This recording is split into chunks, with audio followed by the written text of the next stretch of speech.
നമസ്കാരം. അങ്ങനെ രാഹുൽ മാങ്കൂട്ടത്തിന് ഒന്നാമത്തെ ബലാത്സംഗ കേസിൽ മുൻകൂർ ജാമ്യം ലഭിച്ചിരിക്കുകയാണ്. ബഹുമാനപ്പെട്ട ഹൈക്കോടതിയാണ് ഏറെ നാളത്തെ വാദങ്ങൾക്കൊടുവിൽ ഇന്ന് വിധി പറഞ്ഞിരിക്കുന്നത്.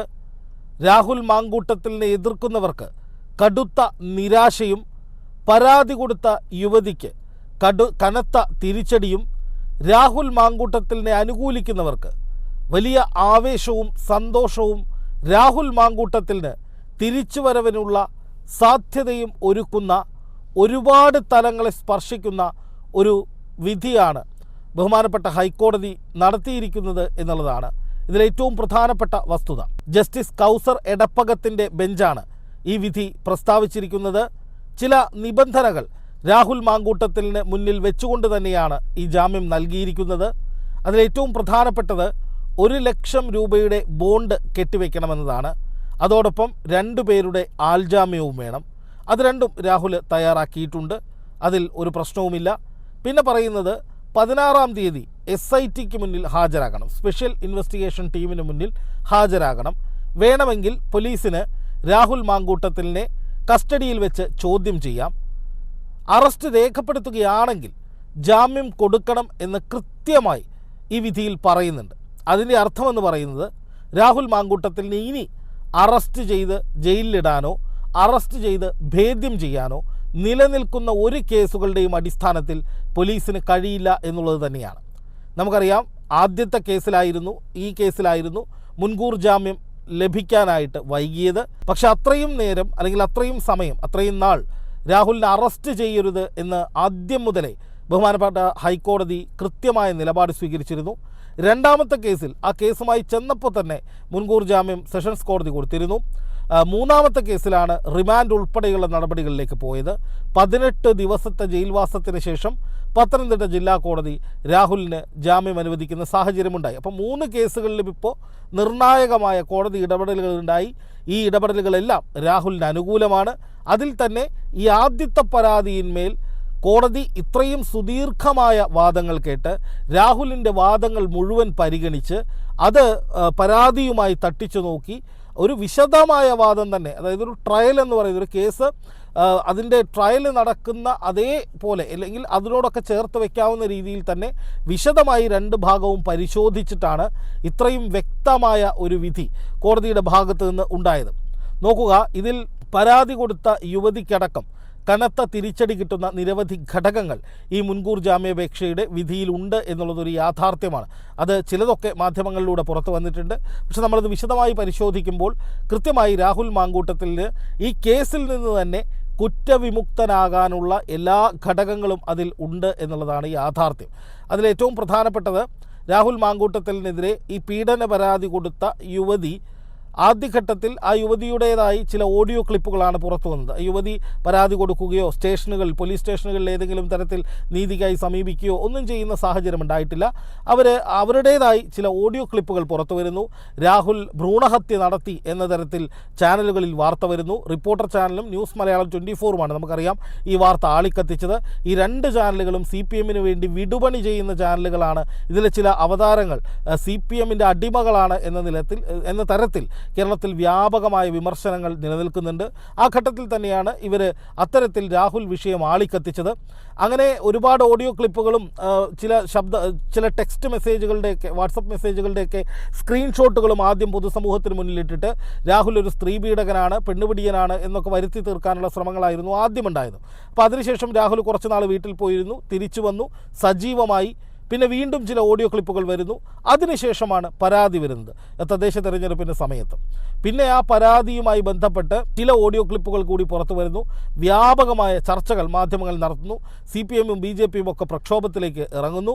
രാഹുൽ മാങ്കൂട്ടത്തിൽ മാറി നിൽക്കുന്നു, പാലക്കാട് നിന്ന് മാറി നിൽക്കുന്നു, ഒളിവിൽ പോകുന്നു എന്നാണ് മാധ്യമങ്ങൾ പറയുന്നത്. പക്ഷേ കോടതിക്ക് മുന്നിൽ രാഹുൽ പറഞ്ഞത് ഞാൻ ഒളിവിൽ പോയിട്ടില്ല, സാങ്കേതികമായി എവിടെയും ഒളിവിലേക്ക് പോയിട്ടില്ല എന്നുള്ളതാണ്. അന്വേഷണ സംഘം തലകുത്തി മറിഞ്ഞിട്ടും രാഹുൽ എവിടെയാണ് ഉള്ളതെന്ന് കണ്ടെത്താൻ കഴിയാത്തത് പിണറായി സർക്കാരിന് കീഴിലുള്ള ആഭ്യന്തര വകുപ്പിൻ്റെ കനത്ത പരാജയമായും വിലയിരുത്തപ്പെട്ടിരുന്നു. പക്ഷേ അപ്പോഴും ഈ കേസ് മുൻകൂർ ജാമ്യാപേക്ഷ കോടതിയുടെ പക്കലുള്ളപ്പോൾ ഈ യുവതി, പരാതി കൊടുത്ത പെൺകുട്ടി, ഈ കേസിൽ കക്ഷി ചേർന്നിരുന്നു. സർക്കാരും അതായത് പ്രോസിക്യൂഷനും വലിയ തോതിൽ രാഹുലിന് മുൻകൂർ ജാമ്യം കിട്ടുന്നതിന് എതിർത്തിരുന്നു.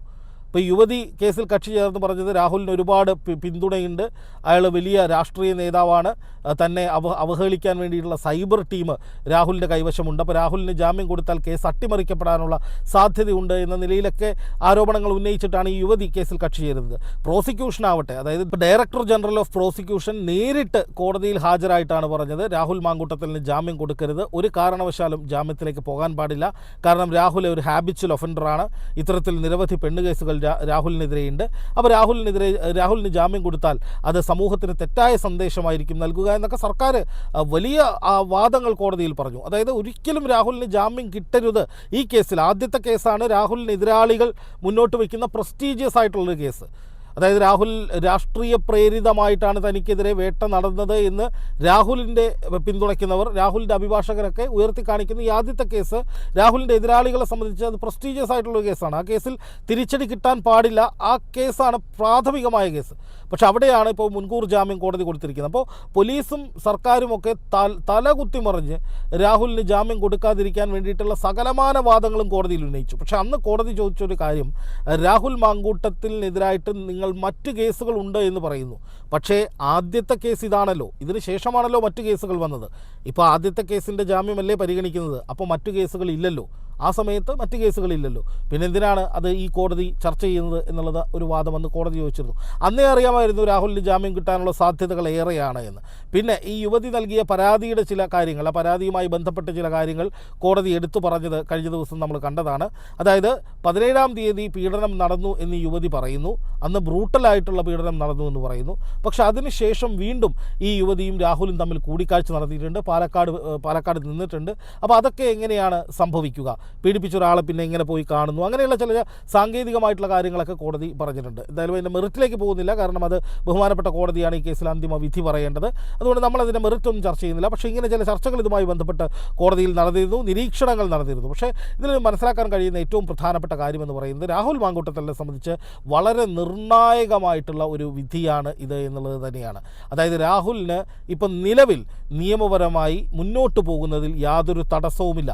കോടതികൾ മുൻകൂർ ജാമ്യം കൊടുക്കുന്നത് ഒരിക്കലും അന്തിമ വിധി അല്ലെങ്കിൽ പോലും മുൻകൂർ ജാമ്യം കൊടുക്കാനുള്ള ഒരു സാഹചര്യം ഈ കേസുകളിലുണ്ട്, ജാമ്യം കിട്ടുന്നൊരു സാഹചര്യം ഈ കേസുകളിലുണ്ട് എന്ന് പറയുന്നത് തന്നെ അത് രാഹുലിന് അനുകൂലമായ ഒരു സാഹചര്യം സൃഷ്ടിക്കുന്നുണ്ട്. കാരണം ഇവിടെ മാധ്യമ കോടതികൾ, മാധ്യമ ജഡ്ജിമാരൊക്കെ നടത്തിയ വിചാരണയിലും വിധി പറച്ചിലും ഒരിക്കലും ഒരു കാരണവശാലും രാഹുലിന് ജാമ്യം കിട്ടേണ്ടതല്ല. അതൊക്കെ ശരിയാണെങ്കിൽ ഒന്ന് ആലോചിച്ച് നോക്കുക, ഒരു പൂച്ചക്കുഞ്ഞിനെ പോലെയുള്ള ശബ്ദമെന്നൊക്കെ പറഞ്ഞ് അരുൺകുമാറിനെ പോലെയുള്ള അവതാരങ്ങൾ നടത്തിയിട്ടുള്ള ഒരു നാടകം, ശരിക്കും വാർത്താവതാരകർ നടത്തേണ്ട ആ ഒരു ശൈലിയിൽ നിന്നൊക്കെ മാറി രാഹുലിനോട് പകയുണ്ട്, രാഹുലിനെ അടിക്കണമെന്ന നിലയിലൊക്കെ ഇമോഷനൊക്കെ ഇട്ട് വളരെ മെഴുകിയുള്ള അവതരണങ്ങൾ നടത്തിയ കുറേ ആളുകൾ ഇവിടെ ഉണ്ടായിരുന്നു.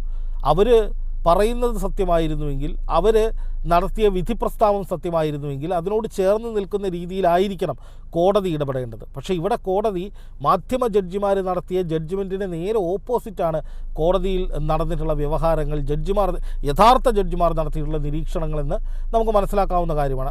അങ്ങനെ അല്ലായിരുന്നുവെങ്കിൽ ഈ മാധ്യമ കോടതികളും മാധ്യമ ജഡ്ജികളും പറയുന്നതൊക്കെ ശരിയായ കോടതികൾ, ബഹുമാനപ്പെട്ട കോടതികൾ ഏറ്റെടുത്തിരുന്നുവെങ്കിൽ രാഹുലിന് ജാമ്യം കൊടുക്കില്ലായിരുന്നു, മുൻകൂർ ജാമ്യം തടയുമായിരുന്നു. എത്രയോ സ്ത്രീപീഡന കേസുകളിൽ മുൻകൂർ ജാമ്യാപേക്ഷയുമായി പോയിട്ടുള്ള എത്രയോ ആളുകൾ മുൻകൂർ ജാമ്യം കൊടുക്കാതെ അറസ്റ്റിലേക്ക് പോകേണ്ട സാഹചര്യം വന്നിട്ടുണ്ട്. അപ്പോൾ ഇവിടെ രാഹുൽ പറയുന്ന വാദങ്ങൾ കോടതി കേട്ടു, അത് വിശദമായി പരിശോധിച്ചു. അതിൽ പലതരത്തിൽ ഈ പരാതിയും യാഥാർത്ഥ്യവും തമ്മിൽ ചില പൊരുത്തക്കേടുകൾ ഉണ്ട് എന്ന് കോടതി തന്നെ നിരീക്ഷിച്ചു, ചില സംശയങ്ങൾ മുന്നോട്ട് വെച്ചു. സർക്കാരിൻ്റെ അഭിഭാഷകൻ, പോലീസ് ഒക്കെ വളരെ ശക്തമായിട്ടുള്ള റിപ്പോർട്ടുകളും വാദങ്ങളും ഒക്കെ കോടതിയിൽ നിരത്തിയിട്ടും അതൊക്കെ മാറ്റിവെച്ചുകൊണ്ട് ചില കണ്ടീഷൻസ് മാത്രം വെച്ചിട്ട്, ചില ജാമ്യ വ്യവസ്ഥകൾ മാത്രം വെച്ചിട്ട് രാഹുലിന് ജാമ്യം കൊടുക്കുകയാണ് കോടതി ചെയ്തത്. അപ്പോൾ രാഹുലിനോട് അദ്ദേഹത്തിൻ്റെ ഫോൺ സറണ്ടർ ചെയ്യാൻ പറഞ്ഞിട്ടുണ്ട്. ഡിജിറ്റൽ എവിഡൻസ് ഈ കേസിൽ പ്രധാനമാണ്, അതുകൊണ്ട് ഫോൺ ആവശ്യമെങ്കിൽ സറണ്ടർ ചെയ്യാൻ പറഞ്ഞിട്ടുണ്ട്. രാഹുൽ പൂർണ്ണമായും ഈ കേസുമായി സഹകരിക്കാമെന്ന് തിരിച്ച് മറുപടിയും കൊടുത്തിട്ടുണ്ട്. അതുപോലെ തന്നെ 16-ാം തീയതി ഹാജരാകണം, കസ്റ്റോഡിയൽ ഇൻട്രോഗേഷൻ ആവാം, കേസുമായി സഹകരിക്കണം. അതുപോലെ തന്നെ രാഹുലിനെ അറസ്റ്റ് ചെയ്യുകയാണെങ്കിൽ അപ്പം തന്നെ ജാമ്യം കൊടുക്കണം. അപ്പോൾ ഇനി രാഹുലിനെ ജയിലിലിടാനൊന്നും കഴിയില്ല. അപ്പോൾ അതുകൊണ്ട് തന്നെ രാഹുൽ മാങ്കൂട്ടത്തിലിന് വേണമെങ്കിൽ സജീവമായി രംഗത്തേക്ക് വരാനുള്ള എല്ലാ സാധ്യതകളും നിലനിൽക്കുന്നുണ്ട്. കോടതി ജാമ്യം കൊടുത്തു എന്നുള്ളതല്ല, ഒരു കേവല ജാമ്യം എന്നുള്ളതല്ല, മറിച്ച് ആ ജാമ്യവുമായി ബന്ധപ്പെട്ട് നടത്തിയ വിശകലനങ്ങൾ, നിരീക്ഷണങ്ങൾ ഒക്കെ രാഹുലിന് ഫേവറബിളായിട്ടുള്ള ഒരു സാഹചര്യം സൃഷ്ടിക്കുന്നുണ്ട്. അതുകൊണ്ട് തന്നെ രാഹുൽ ഇതെല്ലാം മുൻനിർത്തി ഈ കേസ് കോഷ് ചെയ്യാനുള്ള നടപടിക്രമങ്ങളുമായി മുന്നോട്ട് പോകുമെന്ന് വിവരം ലഭിച്ചിട്ടുണ്ട്. അതുപോലെ തന്നെ സജീവമായി രാഷ്ട്രീയത്തിലേക്ക് വരാൻ, ശക്തനായി തന്നെ തിരിച്ചു വരാൻ, എങ്ങനെയായിരുന്നോ താൻ ഉണ്ടായിരുന്നത് അതിൻ്റെ 10 മടങ്ങ് ജനപിന്തുണയുമായി രംഗത്തേക്ക് വരാൻ തീരുമാനിച്ചു, അല്ലെങ്കിൽ അങ്ങനെയുള്ള നീക്കങ്ങൾ നടക്കുന്നു എന്ന വിവരമുണ്ട്.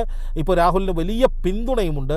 ഒരു ഇര എന്ന നിലയിൽ, അതായത് രാഷ്ട്രീയ ഗൂഢാലോചനയുടെ ഇര എന്ന നിലയിലേക്ക് രാഹുലിനെ പ്ലേസ് ചെയ്യുന്ന വിധത്തിലേക്ക് വലിയ പിന്തുണ രാഹുലിന് ഉണ്ടായിട്ടുണ്ട്. ഈ കേസിൻ്റെ മെറിറ്റിനെ കുറിച്ചല്ല പറയുന്നത്, ആ കേസുമായി ബന്ധപ്പെട്ട് രാഹുലിനെ കടന്നാക്രമിക്കാൻ നടത്തിയ ഗൂഢാലോചനകളുടെ ഭാഗമായിട്ടുണ്ടായ ഒരു ജനപിന്തുണ രാഹുലിനെതിരെ ഉണ്ട് എന്നുള്ള വാസ്തവമാണ്. അതാണ് ഇപ്പോൾ സംഭവിച്ചുകൊണ്ടിരിക്കുന്നത്. എന്തായാലും രാഹുലിന് ശക്തമായ തിരിച്ചുവരവിന് കളമൊരുങ്ങിയിരിക്കുന്നു.